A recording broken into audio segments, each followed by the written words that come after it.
മക്കളുണ്ട് റബ്ബേ, നീ ശിഫ കൊടുക്കണേ പടച്ചവനെ. അതൊക്കെ മാതാപിതാക്കളുടെ കൂലി കിട്ടാനുള്ള വകകളാണ്. മക്കൾക്ക് അസുഖം വരുന്നത് ആ കുട്ടികളെ ശിക്ഷിക്കല്ല. അവര് കാരണം കൽബിൽ കാരുണ്യമില്ലാത്ത വാപ്പമാരുടെ കൽബിലേക്ക് അള്ളാഹു കാരുണ്യം ഇട്ട് കൊടുക്കും. അങ്ങനെയാണ് കണ്ണു കാണാത്ത കുട്ടികൾ. സാലിം എന്ന് പറയുന്ന ഒരു മോനുണ്ടായിരുന്നു. ഇന്ന് ലോകത്ത് ജീവിച്ചിരിപ്പുള്ള ഒരു പ്രഗത്ഭനായ പണ്ഡിതനുണ്ട്, ഷെയ്ഖ് മുഹമ്മദ് റാഷിദ് എന്ന് പറയുന്ന ഒരു പ്രഭാഷകനും പണ്ഡിതനും ഒക്കെയാണ്, അറബിയാണ്. അദ്ദേഹത്തിന്റെ മകനുണ്ട് സാലിം, കണ്ണു കാണാത്ത കുട്ടിയാണ്. ആദ്യത്തെ കുഞ്ഞ് ഭാര്യ പ്രസവിച്ചു എന്ന് കേട്ടപ്പോഴാണ് ഷെയ്ഖ് മുഹമ്മദ് റാഷിദ്, അദ്ദേഹം അന്ന് ഷെയ്ഖും അല്ല, വളരെ കുരുത്തക്കേട് കാണിച്ച് ജീവിച്ചിരിക്കുന്ന ഒരു സമയമായിരുന്നു എന്ന് അദ്ദേഹം പറഞ്ഞു. എന്റെ കല്യാണം കഴിഞ്ഞ് 2 വർഷം കഴിഞ്ഞ് ആദ്യത്തെ കുഞ്ഞ് ജനിച്ചപ്പോ ഞാൻ എന്റെ കൂട്ടുകാരോടൊപ്പം ക്ലബിൽ കള്ളുകുടിച്ചിരിക്കുകയാണ്. എന്റെ ഭാര്യ എന്നോട് വിളിച്ചു ചോദിച്ചു, അല്ല ഈ സമയത്തെങ്കിലും നിങ്ങൾ എന്റെ അരികത്തേക്കൊന്ന് വരുമോ, ഞാൻ പ്രസവിക്കാറായിട്ടുണ്ട്. അപ്പൊ ഞാൻ ഹോസ്പിറ്റലിലേക്ക് ഓടിച്ചെന്നു.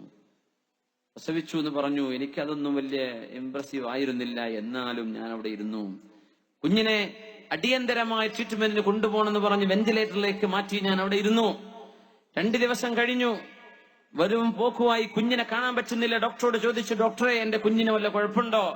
പറഞ്ഞു, കുഴപ്പമൊന്നുമില്ല, പ്രശ്നങ്ങളൊന്നുമില്ല, നിങ്ങൾ വെയിറ്റ് ചെയ്യണമെന്ന് പറഞ്ഞു. ഒരാഴ്ച കഴിഞ്ഞപ്പോ കുട്ടിയെ ഒബ്സർവ് ചെയ്തിട്ട് പറഞ്ഞു, ഡോക്ടർ മുസ്ലിമാണ്. അദ്ദേഹം പറഞ്ഞു, അള്ളാഹുവിന്റെ വിധി നിങ്ങൾ സ്വീകരിക്കാൻ ഒരുക്കല്ലേ? ആണ് ഡോക്ടറെ, എന്താണ് വിഷമം? നിങ്ങളുടെ കുഞ്ഞിന് കണ്ണു കാണില്ല കേട്ടോ എന്ന് പറഞ്ഞു. അദ്ദേഹം പറഞ്ഞു, എന്റെ സമനില തെറ്റി. എനിക്ക് അള്ളാഹുവിനെ അറിയില്ലായിരുന്നു, ഞാൻ നിസ്കരിക്കാത്ത ആളായിരുന്നു. ഈ കുഞ്ഞിന് കാഴ്ചയില്ല എന്ന് പറഞ്ഞപ്പോഴേക്കും എനിക്ക് ആ കുഞ്ഞിനെ വേണ്ട എന്ന് തോന്നി. അങ്ങനെയാണ് ഞാൻ പെരുമാറിയത്. ഞാൻ വീട്ടിൽ പോവാറില്ല. പിന്നെ എന്റെ ഭാര്യയാണ് എന്റെ കുഞ്ഞിനെ നോക്കിയത്. ആ മോനെ കാണുന്നതേ എനിക്ക് വിഷമമായി. ഞാൻ കളിക്കാറില്ല കുഞ്ഞിനോട്. വീട്ടിൽ നിന്ന് പെട്ടെന്ന് ഇറങ്ങിപ്പോരും. രാത്രി വൈകിയെത്തും, വേഗം ചെന്ന് കിടന്നുറങ്ങും. രാവിലെ നേരത്തെ എഴുന്നേറ്റ് പോരും. ഈ കുഞ്ഞിനെ ഞാൻ കളിപ്പിക്കാറില്ല. എനിക്ക് അങ്ങനെയാ തോന്നിയത്. എന്റെ കുഞ്ഞ് വളർന്നു. അവന്റെ താഴെ ഒരു മോനുണ്ടായി. ആ മോന്റെ കൂടെ ഇവനും കളിച്ചു വളർന്നു. കണ്ണു കാണില്ല. എന്റെ സാലിം എന്ന മോനെ കണ്ണു കാണാതെ വളർന്നു. അവന് 6ഉം 7ഉം വയസ്സ്. അവന് സ്കൂളിൽ പോവാൻ തുടങ്ങി. അന്ധന്മാരുടെ സ്കൂളിലായി അവൻ തിരിച്ചു വരും. പക്ഷെ എനിക്ക് എന്റെ ആ മോനോട് ഇഷ്ടമില്ലായിരുന്നു. എന്തോ അറിയില്ല, എന്റെ കൽബിൽ എങ്ങനെയാ അന്ന് തോന്നിയത്. എന്റെ മോൻ എന്നെ വിളിക്കാറില്ല. അവന് ഉമ്മ മതി എല്ലാറ്റിനും. അവന്റെ അനുജനും മതി, എന്നെ ചോദിക്കാറില്ല. എന്റെ മോനും ഞാനും അങ്ങനെയാ ഉണ്ടായത്. അങ്ങനെയാണ് എന്റെ കുഞ്ഞിന് 10 വയസ്സായപ്പോ വീട്ടിൽ വന്നപ്പോഴുണ്ട് ഭയങ്കര ബഹളം. വീട്ടിൽ എന്തെന്നില്ലാത്ത ബഹളം. അപ്പൊ ഞാൻ ചോദിച്ചു, സാലിം എന്താണ് പ്രശ്നം? പാപ്പയോട് ഞാൻ പറയില്ല എന്ന് പറഞ്ഞു. സാലിം എന്നോട് പറ, എന്താണ് നിന്റെ വിഷമം? ഉമ്മയെ വിളിക്കിൻ. അപ്പൊ ഉമ്മ അവിടെ ഇല്ല. അനുജനെ വിളിക്കിൻ. അനുജൻ അവിടെ ഇല്ല. നിങ്ങളോട് ഞാൻ പറയില്ല. എന്താണ് മോനെ പ്രശ്നം ചോദിച്ചു, നീ പറ. അപ്പൊ സാലിം എന്ന ഈ 10 വയസ്സുള്ള മോൻ പറഞ്ഞു, നിസ്കാരത്തിന്റെ സമയമായി, ജമാഅത്ത് നടക്കേണ്ട നേരായി കഴിഞ്ഞാൽ എനിക്ക് പള്ളിക്ക് പോകണം. എന്നെ എന്നും കൈപിടിച്ചു കൊണ്ടുപോകുന്ന എന്റെ അനുജൻ എവിടെ? അവൻ എവിടെ പോയി? ബഹളമാണ് വീട്ടിൽ, ബഹളമാണ്, ആകെ ബഹളം. ആകെ പ്രശ്നം എന്താ? റോഡ് മുറിച്ചക്കരെ അപ്പുറം പള്ളിയിലേക്ക് നിസ്കരിക്കാൻ ഇവനെ കൊണ്ടുപോകുന്ന അനുജൻ അവിടെ ഇല്ല. അവൻ സ്കൂളിൽ നിന്ന് നേരം വൈകിയിട്ടുണ്ട്. വാപ്പ പറഞ്ഞു, ഞാൻ കൊണ്ടുപോകാൻ നിന്റെ കൂടെ വാ. വാപ്പ പറഞ്ഞു, ഇന്ന് ഈ പറയുന്ന വാപ്പ ലോക പ്രശസ്തനായ പണ്ഡിതനാണ്. ഷെയ്ഖ് മുഹമ്മദ് റാഷിദ് എന്നാണ് അദ്ദേഹത്തിന്റെ പേര്. ഭയങ്കര വലിയ പണ്ഡിതനാണ്. പക്ഷെ അതൊക്കെ ആയത് ഈ സംഭവത്തിന്റെ ശേഷമാണ്. ഞാൻ ആദ്യമായി പള്ളിയിലേക്ക് നടന്നു എന്റെ ജീവിതത്തിൽ, ഈ മോന്റെ കൈ പിടിച്ചിട്ട്. ഇവനെ കൊണ്ടുപോകുന്നത് എന്റെ മോനാണ്, പക്ഷെ ഞാൻ ഇതുവരെ പോയിട്ടുണ്ടായിരുന്നില്ല. സാലിമിന്റെ കൈ പിടിച്ച് ഞാൻ റോഡ് മുറിച്ചു കടന്നു. 1ാമത്തെ സഫിലേക്ക് അവന് പോണം. ഞാൻ അന്തം വിട്ടുപോയി. റബ്ബേ, എന്റെ കുട്ടി എന്നും 1ാമത്തെ സഫിലോ? ഞാൻ വല്ല ക്ലബിലും അവിടെയും കള്ളുഷാപ്പിലും കടന്നിരുന്ന ഞാൻ 1ാമത്തെ സഫിൽ അവൻ ഇരുന്നു. നിസ്കാരം കഴിഞ്ഞവരെ ഞാനും ഇരുന്നു കൊടുത്തു. ജമാഅത്ത് കഴിഞ്ഞപ്പോ ഞാൻ ചോദിച്ചു, പോവല്ലേ? അപ്പൊ പറഞ്ഞു, വാപ്പ അവിടെ ഒരു മുസാഫ് ഉണ്ടാകും, ആ മൂലയിലെ ഒരു തട്ടിൽ ആ മുസാഫ് കൊണ്ടുവരണം. നോക്കുമ്പോ അന്ധന്മാർക്ക് തപ്പി നോക്കി ഓതുന്ന മുസാഫാണ്. ആ മോനത് കൊണ്ടുവന്നു. എന്നിട്ട് അദ്ദേഹം പറയാൻ, ഞാനങ്ങ് കരയാൻ തുടങ്ങി. ഞാൻ ഇതുവരെ ഖുർആൻ ഓതിയിരുന്നില്ല. അവൻ ആ മുസാഫിൽ തപ്പിയിട്ട് അവന് യാസീൻ മനപ്പാഠമാണ്, അവന് സൂറത്തുൽ കഹ്ഫ് മനപ്പാഠമാണ്. 10 വയസ്സായിട്ടുള്ളൂ, കണ്ണു കാണാത്ത ഈ മോൻ. അന്ന് ഞാൻ എന്റെ മോനെ കെട്ടിപ്പിടിച്ച് കരഞ്ഞു. ഞാനും ആ പള്ളിയിൽ ഇരുന്ന് ഒരുപാട് കരഞ്ഞു. റബ്ബേ, ഇങ്ങനെ ഒരു മോനെ കൊണ്ട് നീ എന്റെ കണ്ണ് തുറപ്പിച്ചല്ലോ റബ്ബേ. കണ്ണ് കാണാത്ത ഈ കുട്ടിക്ക് നിന്നോട് ഇത്രയും ബന്ധമുണ്ടായിട്ട് നിന്നെ ഒന്ന് മനസ്സുകൊണ്ട് സ്നേഹിക്കാൻ എന്നെ കൊണ്ട് കഴിഞ്ഞിട്ടില്ലല്ലോ റബ്ബേ. എന്നെ കൊണ്ട് നിന്റെ മുമ്പിൽ ഒന്ന് തലചായിക്കാൻ പറ്റിയിട്ടില്ലല്ലോ റബ്ബേ.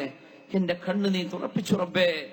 ആ സംഭവം മുതലാണ് അദ്ദേഹം അശ്ശൈഖ് മുഹമ്മദ് റാഷിദ് എന്ന് പറയുന്ന മഹാപണ്ഡിതനായി വളരുന്നത്. അവിടെ നിന്നാണ് അദ്ദേഹം അള്ളാഹുവിനെ അറിഞ്ഞത്. അവിടെ നിന്നാണ് അദ്ദേഹം പഠനം തുടങ്ങിയത്. വയസ്സ് 23, 25, 26 വയസ്സിൽ കല്യാണം കഴിഞ്ഞ് ഒരു 10 വർഷം കഴിഞ്ഞ്, ഈ 2 വർഷം കഴിഞ്ഞ് മോൻ ജനിച്ചു. മോന് വീണ്ടും 10 വർഷം കഴിഞ്ഞു. എന്നിട്ട് അള്ളാഹുവിനെ അറിഞ്ഞ ഒരവസ്ഥ. കണ്ണു തുറപ്പിച്ചു ഈ കുട്ടി. അപ്പൊ ഈ കുട്ടിക്ക് എന്നും പള്ളിയിലേക്ക് നിസ്കാരത്തിന് ജമാഅത്തിന് പോകണം. അതിന് നേരം വൈകിയപ്പോൾ കാണിച്ച വെപ്രാളമാണ്, എന്റെ നിസ്കാരത്തിന്റെ എന്റെ പുണ്യം എനിക്ക് നഷ്ടപ്പെട്ടല്ലോ എന്ന് പറഞ്ഞിട്ട്. അപ്പോ എത്രയോ കണ്ണ് കാണാത്തവർ, അവർക്ക് കണ്ണിനെ കാഴ്ചയില്ലാത്തതുള്ളൂ. ഫഇന്നഹാ ലാ തഅമൽ അബ്സാർ വലാകിൻ തഅമൽ ഖുലൂബുല്ലതി ഫിസ്സുദൂർ. കണ്ണിന്റെ കാഴ്ചയല്ല പ്രധാനം, ഖൽബിന്റെ കാഴ്ചയാണ് പ്രധാനം. ഹൃദയത്തിനാണ് കാഴ്ച വേണ്ടത്, ഖൽബിനാണ് കാഴ്ച വേണ്ടത്. എത്രയോ അന്ധന്മാർ കണ്ണുള്ള നമ്മളെക്കാളും അള്ളാഹുവിനോട് ഇഷ്ടമുള്ളവരും റബ്ബിനോട് അൽഹംദുലില്ലാഹി പറയുന്നവരുമാണ് എത്രയോ ആളുകൾ. ഞങ്ങൾക്ക് തന്നെ അനുഭവമുണ്ട്. തിരൂര് വാഴ്ന്നു കഴിഞ്ഞ 5-6 മാസം മുമ്പ് ഞങ്ങളുടെ വണ്ടിയിൽ വന്ന 2 കണ്ടുപൊട്ടന്മാർ. ഒരാൾ തമിഴ്നാട്ടുകാരന, 28-ാം വയസ്സിലെങ്ങാനും മുസ്ലിമായ ആളാണ്. വേറെ ഒരാൾ, 2 പേരും കൊണ്ടോട്ടിയ താമസം, ഒരാൾ വേറെ എവിടെയോ ആണ്. 2 പേരും വാഴ്ന്നു കഴിഞ്ഞ് അവർക്ക് പോകണം. അപ്പൊ ഞങ്ങൾ വണ്ടി എങ്ങോട്ടാ പോകേണ്ടതെന്ന് ചോദിച്ചു. അപ്പൊ പോകേണ്ട സ്ഥലം പറഞ്ഞു. ഞങ്ങൾ പോകുന്ന റൂട്ടിലാണ്, രാമനാട്ടുകാരെ ഇറക്കി തന്നാൽ മതി എന്ന് പറഞ്ഞു. ഞങ്ങൾക്കും കോഴിക്കോടാ പോകേണ്ടത്. അങ്ങനെ ആ പോകുന്ന പോക്കിരി 2 കണ്ണ് കാണാത്തവര്. അപ്പൊ ഞാൻ പറഞ്ഞു, വേള് പറഞ്ഞ മൂല്യരെ അറിയോ? ആ മൂല്യരാണ് ഞാനെന്ന് പറഞ്ഞു. അങ്ങനെ ഭയങ്കര സന്തോഷം. അൽഹംദുലില്ലാഹ് ഉസ്താദ്, ഞങ്ങൾ എല്ലാ നിങ്ങൾ അടുത്ത വേള ഇന്ന സ്ഥലത്തല്ലേ, ആ ലിസ്റ്റൊക്കെ ഓർക്ക് കാണാപ്പാടാണ്. എന്നിട്ട് അവര് പറയാ, വളരെ റാഹത്താണ് ഉസ്താദെ, അൽഹംദുലില്ലാഹ് അൽഹംദുലില്ലാഹ്. ഒരു 10,000 അൽഹംദുലില്ലാഹ് പറഞ്ഞിട്ടുണ്ടാവും ഒരു രാമനാട്ടർ എത്തിപ്പോഴേക്കും. അവര് കണ്ണ് കാണില്ല എന്നല്ല ഉസ്താദേ ഉള്ളൂ, വേറെ ഒരു കുഴപ്പം ഞങ്ങൾക്കില്ല, നല്ല റാഹത്താണ്. എവിടുന്നെങ്കിലൊക്കെ ഞങ്ങൾ പട്ടിണി അടക്കാതെ രക്ഷപ്പെടുന്നുണ്ട്. ആരെങ്കിലും എന്തെങ്കിലുമൊക്കെ തരും, അള്ളാനെ വിചാരിച്ചൊരു തരും. ഞങ്ങൾ എല്ലാ വേദനയുടെ അടുത്ത് പോയി. അപ്പൊ അവർക്ക് നൗഷാദ് ബാക്കവി ഉസ്താദിന്റെയും കബീർ ബാക്കവി ഉസ്താദിന്റെയും അങ്ങനെ വലിയ വലിയ പ്രഭാഷകന്മാരുടെ ഒക്കെ നോട്ടീസ് കാണാപ്പാടാണ്. അവരൊക്കെ വരുന്നത്, ഏതൊക്കെ സ്ഥലത്താണ്, ഏതൊക്കെ ജില്ലയിൽ, അങ്ങോട്ടൊക്കെ പോകുന്നു പറയും. അൽഹംദുലില്ലാഹ് എന്നല്ലാതെ പറയണില്ല.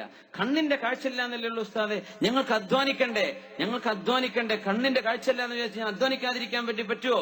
എന്റെ മക്കളെ ഞാൻ പഠിക്കാൻ അയച്ചിട്ടുണ്ട് ബാഖിയാത്തിൽ. ഇപ്പൊ ഞാൻ ചോദിച്ചു, എന്റെ പട്ടിക്കാടേക്ക് വിട്ടുകൂടായിരുന്നു?